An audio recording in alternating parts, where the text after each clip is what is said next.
with Crawler Innovations University. And what are we going to be doing today, Bossman? Well, boss, I was fortunate enough to get this Axial Bomber, and I've been driving it for a while. I've done a couple little iterations of it so far. Put some skins on it. I painted the cage, and honestly, I've been a little overzealous with my efforts because I ran through a couple servos just driving around, driving into the creek a little too much. So the servo now, it seems to do a slight bit of traveling. I don't know if I stripped a gear or just what have you. So of course we're coming here for your expertise and show the people how to assess a servo and fix whatever we can and what we find. Well, I can definitely help with that. Another thing that well, let me back up. Crawler Innovations has always used Hitec servos since 2006, roughly. Once I got involved with RC crawling, that was the name that was floating around the most, and a lot of that had to do with their dominance at the time in helicopters and airplanes and robotronics. So that's how I got affiliated with the company, and 16 years later as a company, as Crawler Innovations, we have used their products, been a dealer for their products, but this year Hitec actually picked up Gavin and myself as team drivers for them. So you'll start to see some of our content on their socials as well, as in a collaborative effort to just bring information to their brand, as well as the quality of these servos. We've been with Hitec long enough that this was one of the very first programmers that they put out. It was very small, simple design, and plug a battery into this, plug in their digital servo, and you can set basic parameters on this using a computer, such as this would plug into the like a Windows-based computer. Then, as Hitec advanced, this was the kind of the next iteration or the higher form of the programmer. This one here allowed you to do and set every single parameter that was available at the time, and so then, like anything, continues to progress. And this is currently the latest version, the HPF 30. This is a digital version, and this is what we're going to use today to plug into the 9381 servo that's in Bossman's Bomber. So this you don't need a computer for. It just needs a battery to power it. In this situation, I prefer to use I've made up a Castle Creations BEC and just have it plugged into a LiPo, and it's already factory set to 6, or I've programmed it to 6 volts, and so it'll always give you the parameters of what you need when plugging in a servo. So to get started, let's see. To back up a little bit, the 9381 for a time was kind of the flagship for surface level RCs. It was a very strong servo in crawlers, but what Gavin and I figured out, as well as other people, was that there's a 2-piece press gear. It's a titanium gear, and it's really the only way they could put this or machine this gear in a production manner. And this servo puts so much strain on that 2-piece gear will just rotate. It'll start to spin because it's just a press fit. It was, even though this is like at 7 volts, this is like a 600-ounce servo or something like that. It's all metal case. It's brushless. I mean, it generally, it's rock solid, but obviously anything has its limits, especially when we start getting into close to 6-inch tall tires and 3S voltage, and just a lot of fun, you know. So we're going to get the servo out and put it on the programmer and share that with you.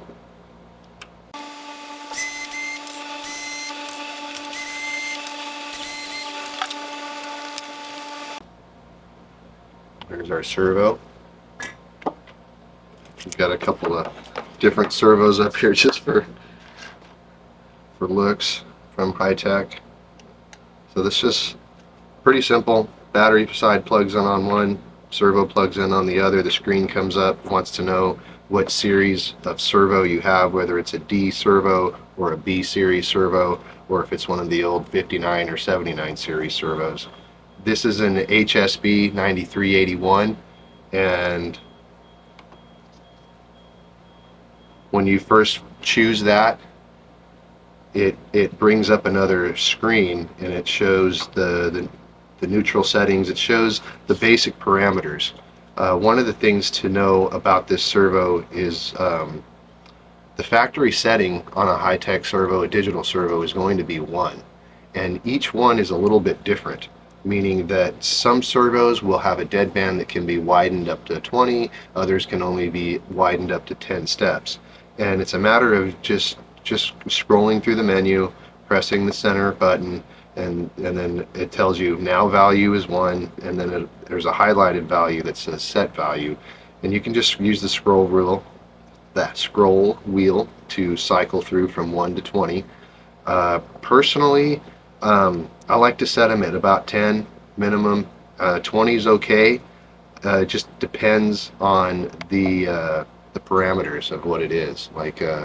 Because what's happening here and why we're setting a wider dead bandwidth is that with the digital servo, it's digital, meaning it's looking for an exact value, a number value, in order for it to basically then chill. So if it's looking for exact 0, then it's going to continue to move those tires or hum in many cases until it finds that exact number, and then it'll go silent. Well, if you widen that deadband, it's just like giving it breathing room. It's like, oh, it has this nice big wide window of number parameters in which it can rest in, and the servo runs a lot cooler. Like if you've got a hot running servo, a lot of times opening the deadband will take 75% of the heat out, which in terms increases the longevity of the servo.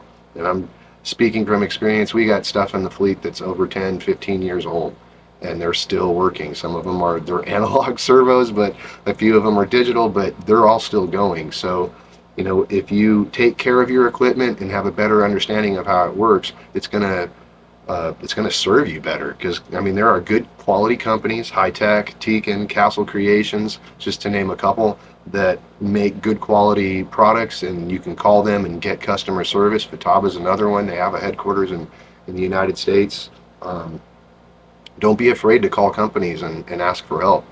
But anyhow, let's see. So far, that the programmer is communicating correctly with the servo, although we got a problem. Feel how warm that is. So there's clearly something else wrong with this servo, and we're going to switch it because there's a program side and a test side on this. And so we're going to manually test this and see, and it's not working at all. It's not responding at all.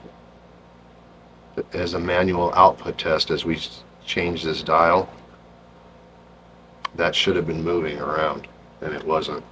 And the fact that there's so much heat that I'm feeling in this, that tells me that the electronics inside are cooked. That's more of a testament to my driving ability. Holy cow, yeah, I can't even touch that thing. It's so hot right now. Yikes. Okay. Well, that's why we test them. That's why they have these programmers, because again, sometimes you can put this in the car and yeah, it's not responding in the car, but like you don't understand why, because maybe it worked before. So there's a number of reasons where the programmers come into view, because again, it not only can you protect your equipment, program it for your personal use, you can check something and find out and determine, like, holy cow, yeah, something is truly wrong with this.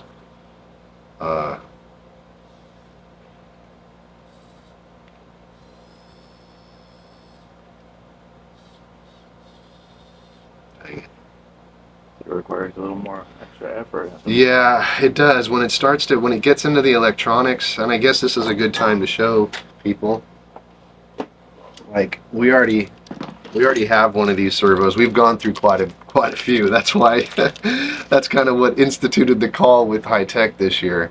And it's a good idea if you have a Hitec servo and you break it, I mean, you can always mail it back to them for warranty and generally get a new replacement at dealer cost or less. It really depends on the circumstances. Each it's gonna vary on user use, but for Crawler Innovations and Ayala Metalworks, anytime we have a servo that has failed, such as this one here, it's coming out of the bomber, it's still going to be used because it's going to get harvested for parts. This happens to be a graveyard of Hitec servos of stuff over the years, and there is many different sizes, many different models, varying from analog all the way up to digital versions. But it started really back in like 2007 when I stripped my first set of titanium gears and called Hitec, and the salesman tells me, no one ever does that. We don't offer those as replacements. And no, we can't sell you those by themselves. And so keep your parts because there's value in them. Because, you know, if you've got something that has bad gears, then it's just a matter of either getting replacement gears or finding somebody else who has bad electronics like this one. This has got, probably has good gears. We'll have to take it apart and see. But it's still worth it, and it's just a little tip to you that of something I've learned in our experience of 16 years so far. What else here? I guess the next step, do you want us to take it apart? As a little segue too, you know, you have that, excuse me, you have that one friend that was doing crafting with them. Oh, yes, yes, yes. We, you all good there, boss man? I drank too fast. Excuse me. So, yes, what I've done here recently with some of the broken parts from Crawler Innovations, as well as some of the old RCs, because as these cars have aged, there's now parts that are becoming obsolete, so to speak, or the cars themselves in general just aren't worth much or worth, you know, putting back out there or even giving to somebody, because again, if it breaks, they can't replace it. So it's just so.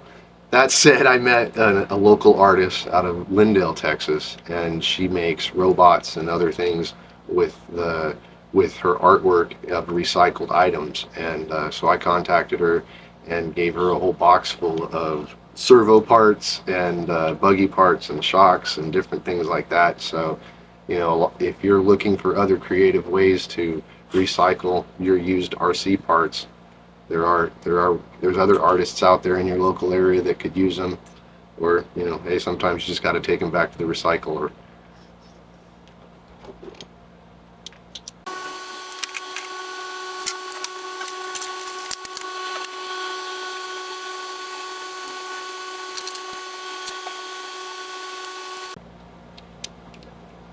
This is a really nice servo.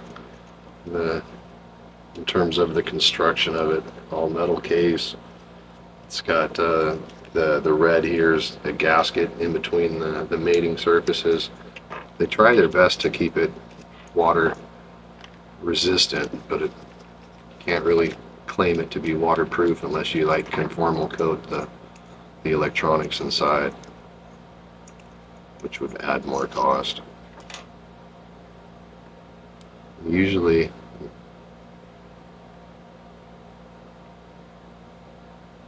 I don't know. In the past, like what I'd seen on some of these is when they burn out, there's like a little rectifier at the bottom, like you'd actually see a little burnt hole on that resistor. It's clearly not there in this case.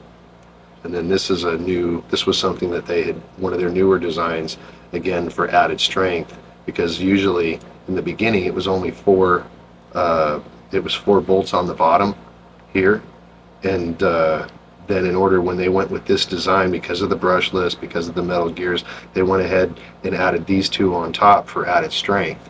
But one of the failure points that Hitec learned later on was that there was still only a two-pole system in regards to the gears inside of here. And the gears are those poles were what started to fail, as well as the two-piece gear inside. So it's a combination of both in their research after I talked with them.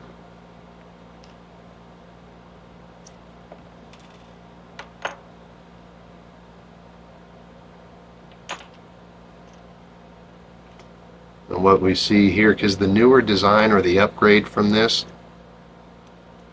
although we don't have the servo, we're waiting for Hitec to ship us some. Apparently it's more of a, I don't know if it's 3 poles in line or if it's a triangular design, but they added more gears to the new design, and that gear reduction apparently makes the servo incredibly stronger.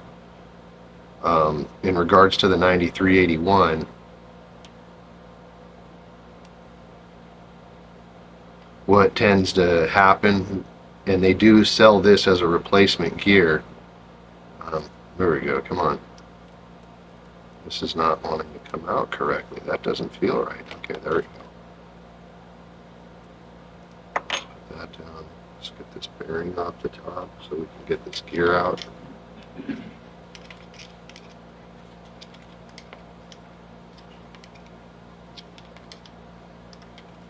There's that and that.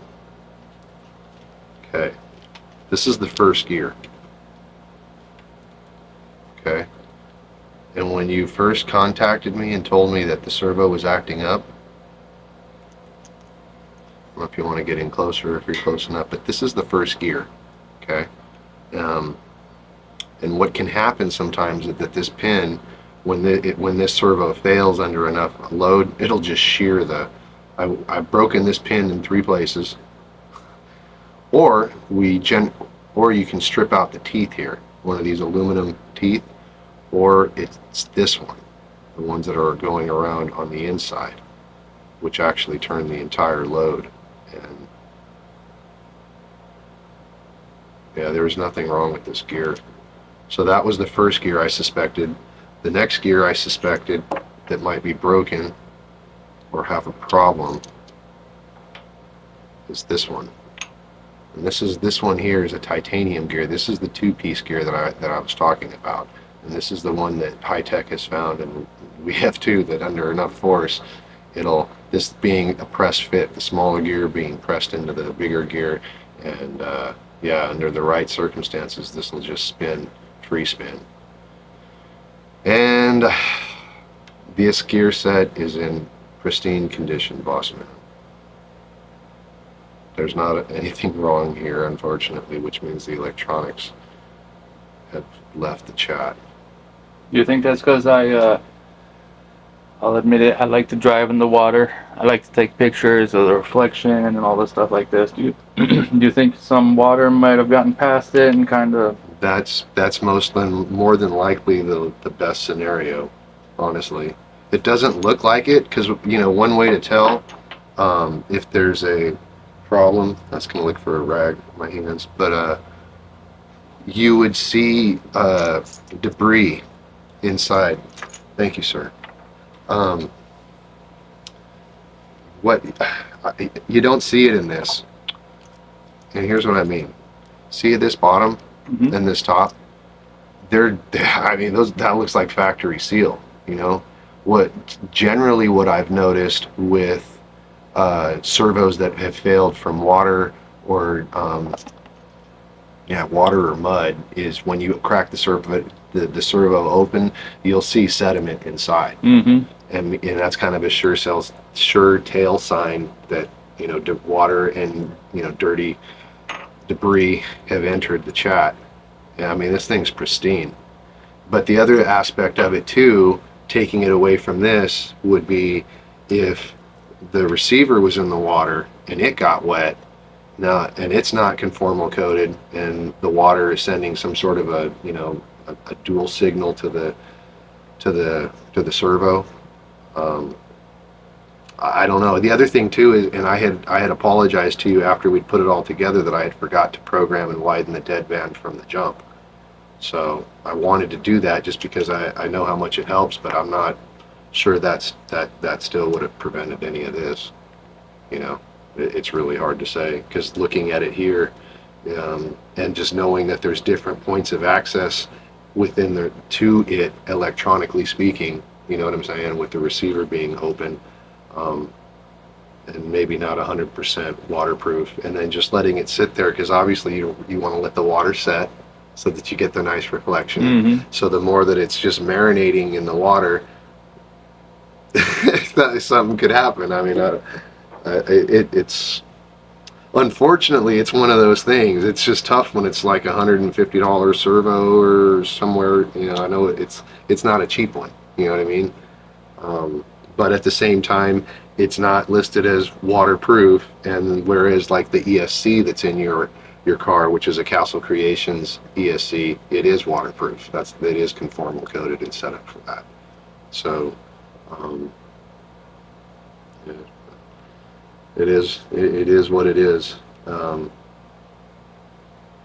think we're going to end up just putting a new servo in it altogether. Probably just this 955, because we don't have any 9381s at the moment, and I don't think there's anything in here that has good electronics and bad gears. Let's take a look.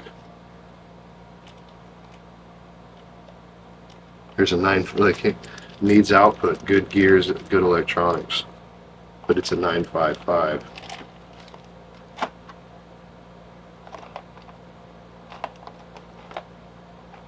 Strip gears, bad case.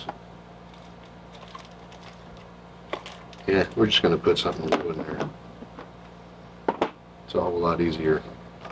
By the way, this is the Hitec DB777. This is one of their new super fast, low profile servos. I'm pretty sure this is waterproof as well, but we're going to be testing this in drift cars, 2-wheel drive pro drift cars.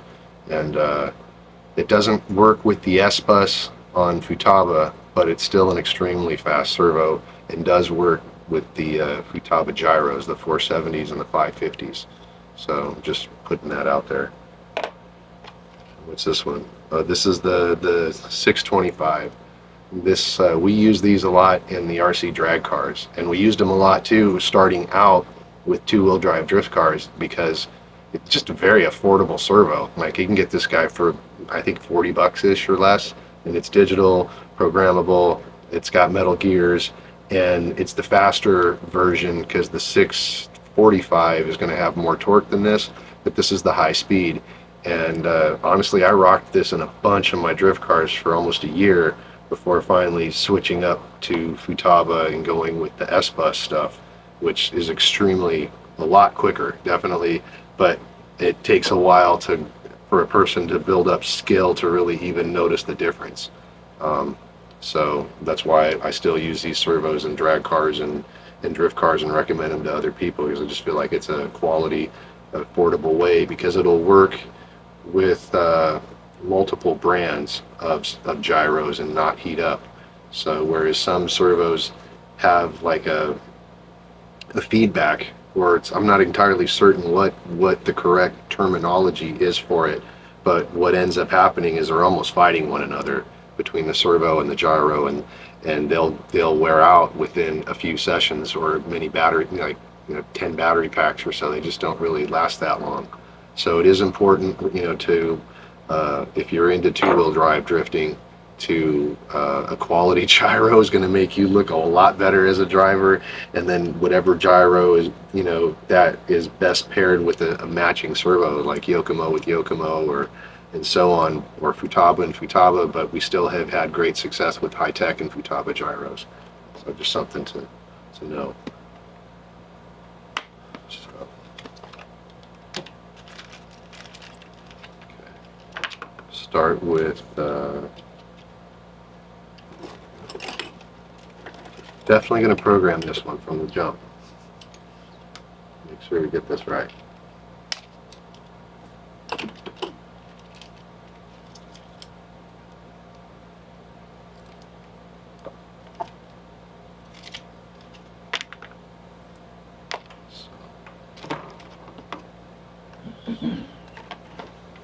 Battery. Program. Servo. We got here, we got a D-screw servo. So the dead bandwidth on it only goes up to 10. So I think we're going to go ahead and set it at 7 for now as a prime number. And while we got it on here, let's go ahead and switch it to the test mode, manual.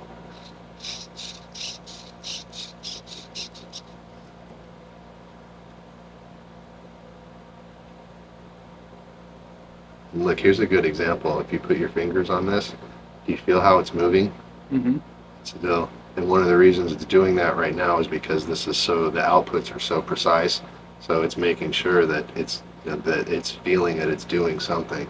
But if we take it out of this and just put it in the program mode, it will be nice. It's still active right now, but by setting the deadband, it's just still. Mm-hmm. So. Which these gears are just like, you can look at them and they're just so tiny. They are very precise. Very precise. It's hard to even fathom how they make them so small, and like everything is just precision. Correct. I mean, look at the precision in terms of all the machining for that, for the aluminum case. I'll get a better picture for this off the side. Can't really see too No well. problem. But yeah, it's an art form, boss. Making all these super tiny ones, knowing that. And titanium, right? I mean, come on, like titanium.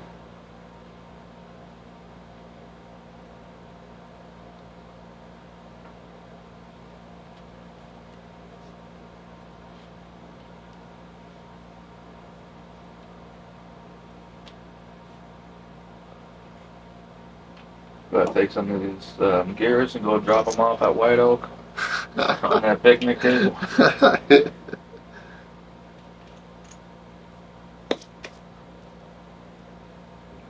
Gaskets.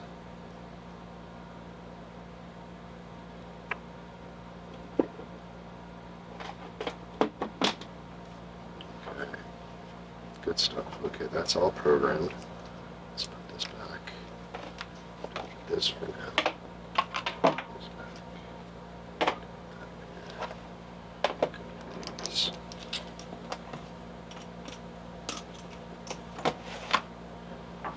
So, boy, you got all the tools it takes in different sizes, different stuff. It's all here. Speaking of which, this tool bag, some of you that know Crawler Innovations will recognize it. This thing's, well, it's been in Crawler Innovations possession for, man, 15 years, close to, I think. And it was given to me by, rest in peace, Steve Mazingo, wonderful gentleman in Alabama is where I met him at the East Coast Championship, and then several other events that had been held in Cherokee Rock Village. Excuse me. So one night, I'm there. I'm doing cut and shut tires in the parking lot of sitting in front of somebody else's camper, and Steve walks up carrying this bag empty, sits down next to me, and chats for a few minutes, and then he hands me says, I want to give this to you. This brought me, it had brought him over $1 million to him through what he'd used it for in maintenance, I think at the paper mill and other, he was involved in many different projects from what I understood, and but gave it to me under the pretense that it made him $1 million. I hope it brings you $1 million. And as someone who had come from a let's just say a challenged home upbringing, a dysfunctional home, just the whole idea being implanted to me about that I could even do that, and here's somebody else just even kindly putting forth that positive intention, touched my heart deeply. So obviously that's why I'm sharing the story. It's why this tool bag, if I'm competing anywhere and we drove there, it's with me. So rest in peace to Steve. His screen name on the RCCrawler Forum was Ted Rocks. So that's how other people knew him. I'm not entirely sure how that came about, but Steve Mazingo was his quote government name. And so I know a lot of other men that are going to watch this video will remember him. And you know, you just saluting out to a real one. You know, Thank you.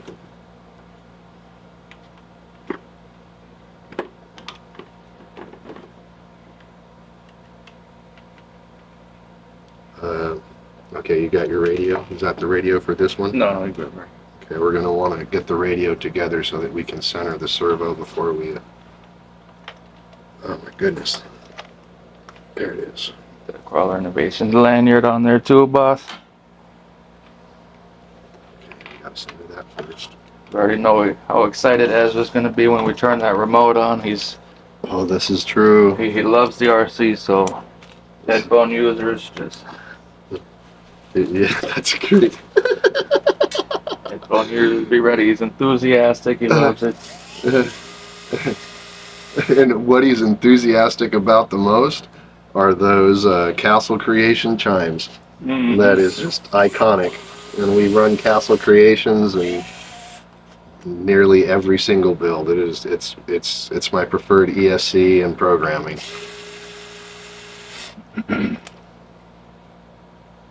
It's my first Castle one, you know. This one typically 2S, 3S, and it will hold 4S as well. So it'll get gone, and it'll leave you with the bill. But it's been a wonderful machine for sure.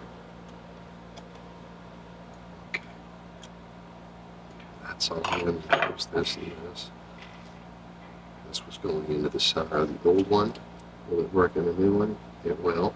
Okay. Let me grab the battery for you. We can reuse that. Use that. Fine. Thank you, sir.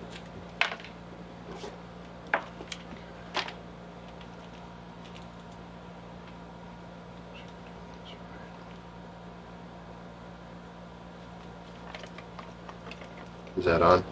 No, sir. It'll be the very top one.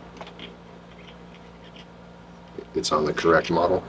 Yeah, there's only one model. See, Okay. that's how far I had it over. Oh, okay, I see. Yeah, let's set that to 0, please. Thank you.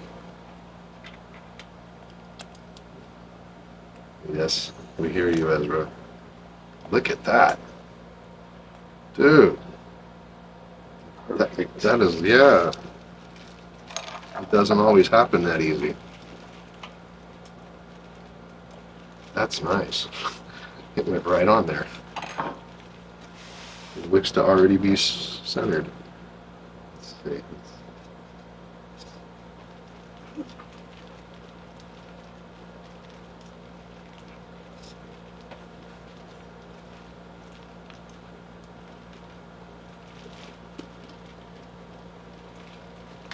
Are you looking up here? You want to show your presence? I have a couple of these screws for the horn. Not sure which one exactly. Okay. You should be good. Okay.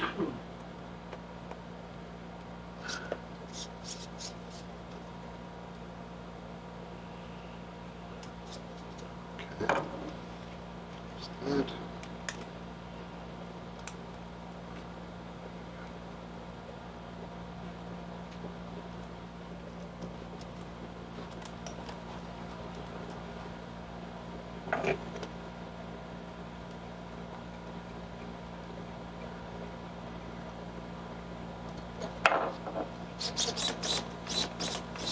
Too easy.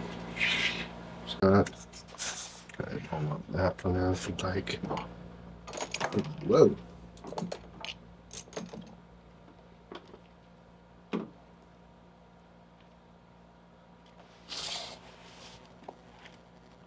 So here that is, in, ready to go. And it's nice and quiet. It's not making any noise. So, I don't know, anything else we need to cover on this? I just got to put it all back together. It does come with that receiver box that's waterproof. True. What is the part? It's the receiver is the square, or the remote is the receiver? No, you've got it. The remote is the transmitter, and the receiver is this little box that goes in the car, because it's receiving the signal from the transmitter in order to tell the car what to do. And so yes, there is a quote waterproof receiver box for the Axial Bomber, but it's limited on size. And with the Sanwa receiver, the particular one that's in this model, it doesn't want to fit in there comfortably and still be waterproof. So if he's going to continue to go in the water, we'll have to address it. What do you have there? I got some E6000, so that's I'm sure y'all have seen it all before. But we're gonna put that around the bead around it. I don't like to over tighten the screws because I think that's counterproductive to just like jam all the stuff in there. I don't want to crimp the wires and everything like that. So True. I'll put it down to like a safe amount as far as screw tension goes, and then I'll put a bead of the E6000 around it just to kind of give me a more comfortable feeling. Obviously, I learned my lesson not to go too deep in the water. True. Another option, though, and what might be easier, would be to possibly put this in a balloon with full of dielectric grease. And you could also put dielectric grease down into the ports of the receiver here, and just completely encase it. That didn't come in the in that.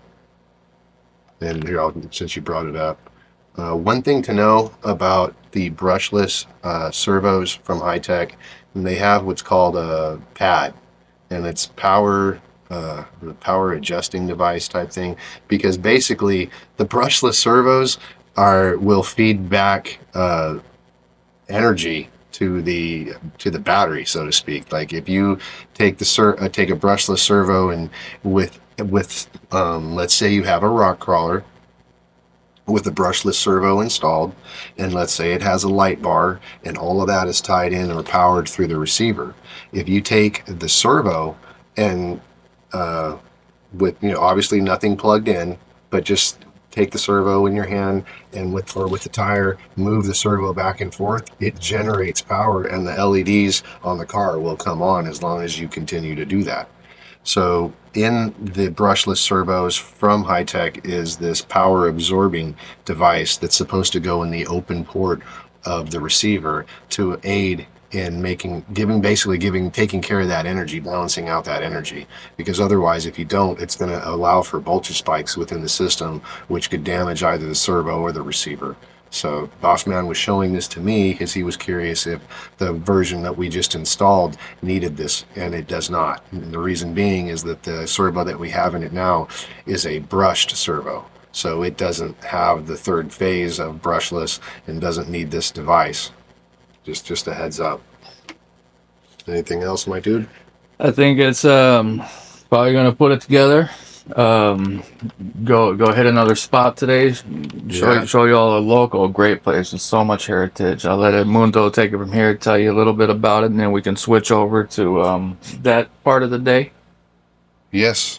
How about we wait till we get there and we'll go from there? Absolutely. Awesome. Thanks for watching. Again, this is part of the Crawler Innovations University, just a way to start to share back information with the community so that it can grow. And we look forward to your comments, your suggestions, your likes, your shares. All that helps to grow the community, and that's really what it's about. Thank you very much. Greetings. We're here with the two ladies. We're here with the 1967 Mercury Cougar and the 1997 Mercury Cougar 30th anniversary. And we are at a legendary park here locally, very instrumental for competition rock crawling especially, and that would be Children's Park. And we're parked on the back side of the park, right across from the neighborhoods where the homes and stuff are here. So there's a stairway that goes down into the park from this side, but there's also a main parking lot, which is where like Google will bring you in if you're interested in coming to Children's Park. Yeah, we're gonna go check out the rocks, check out the changes. But going back to 2006, this park was really instrumental in helping the East Texas Radio Controlled Crawler Club come together and then get recognized through RCC, which was the US RCCA back then, and then RCCrawler Forum was where they met. But yeah, this park's really important to that. We'll be inserting photos because there's There's photos of my currently 23-year-old son Gavin when he was, I think he was 7 or 8 at this park, at doing just a regular monthly competition. And this was definitely the main park at the time. It benefited competition crawlers. That's what was going on. Scale crawling wasn't really a thing at that time. Wasn't really a big concern. And the park would supposed to be closed at 10, and just kind of telling on ourselves, turn off the water for the waterfalls and stay and crawl all night, and just have there were some very good times, very good memories here, and some legendary rock. Thanks. So for those that wouldn't know, there used to be a huge bush that was right here, and it limited transitioning from up over this up to the rock to coming up onto this rock. So that's now gone, as well as they brought in more rock, and they heavily trimmed the bushes that were here. So they've also brought in bark, and they brought in a bit more gravel in certain areas. So they definitely filled in the rocks across the back, across the main waterfall area, going over to the little nook area that has the park bench to sit. So there's a lot more rock crawling terrain, especially if you have like a 2.2 motor on axle, or a 2.2 chassis 4x4 type rig. I'm currently using a Vanquish Products Carbon Pro, the kit car, so that's what I'm running. It's doing well here. I'm surprised at a lot of the breakovers and the things that it's done. The stairway here is pretty popular. This was something that we used all the time in 2006 because it's been here that long. But with the way that they've now removed a lot of the shrubbery and cleaned up the area, man, the rock's really accessible. So this is definitely a good time to come out to the park. Let's move on and see what other things they've probably changed here, because I haven't been here in some time, especially not for crawling. It's probably This is the second waterfall, the smaller waterfall. One of the things to note about this rock, especially if you come over here,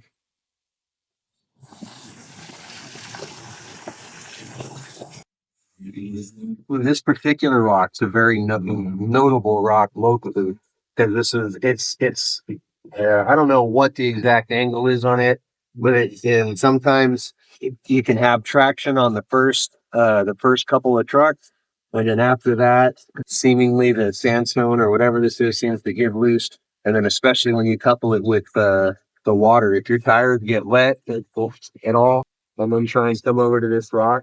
So it would common for a lot of guys, instead of using a setup board at home, where it's like some plywood and, let's say, plywood and drip tape, or plywood and carpet, they would have an angle on that, and they'd just keep raising it and then play with their length system. And there's pros and cons to everything. There's right or wrong with it. It's kind of irrelevant, and people learn how to drive and tune for their own needs. However, this is one of those rocks that was definitely used for that, because it's angled towards this rock. So if your tires started to slip, it wanted to bring you this way. Well, if your tires are going this way, well, then it tries to lift you up and flip the car over. So it took a lot of control, or the right compounded tires and foam setup. You could walk right up to things. Oftentimes points can be made when a competition here, or points can be saved and time saved if they just let it go. So this is one lock. If you do come out to the children's park, the smaller waterfall, this angle, just try it out. See what you think. From here, you could and should be able to transition up these other rocks, up and around the waterfall altogether, going on the very top edges, especially at the top of the waterfall. And it comes down, and usually they just kind of stop at this rock, because from these other areas there's a lot of big drop offs. But I don't know, it looks like the park might have added some other things. So and then if you don't mind getting your stuff wet, you can drive in the water. And there are transitions and stuff in the water, but I don't know, electronics in the water, it's iffy. I generally try to stay out of it.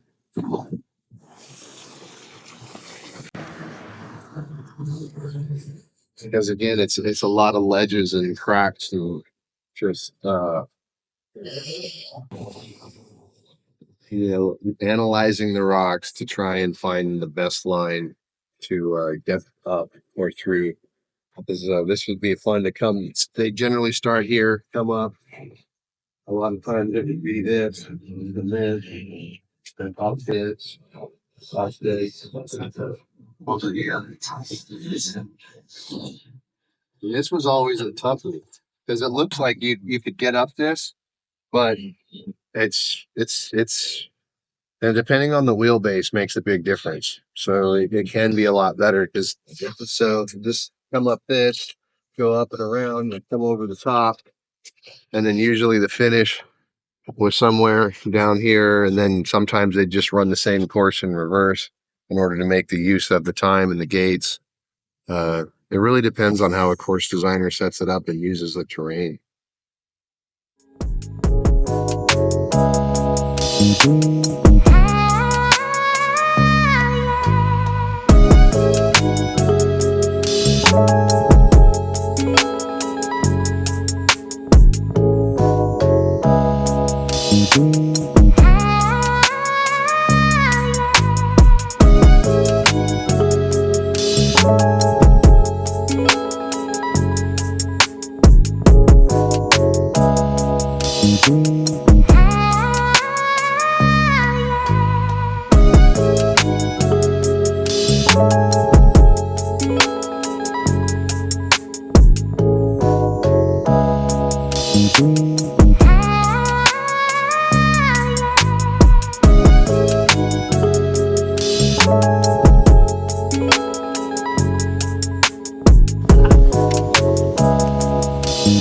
There goes the boss right there, dap it up. How you doing? Chilling like milk in the fridge, boss. Check this out. Sticky rolls. Little sticker. He's out sleeping with his wizard hat. Look at her. She's lit as fuck with her. She has him standing right there. Check this out. The most random things you find at this park. Sticky rolls. This fool is just sleeping well. Got the mushrooms and the tight red eyes. She gone.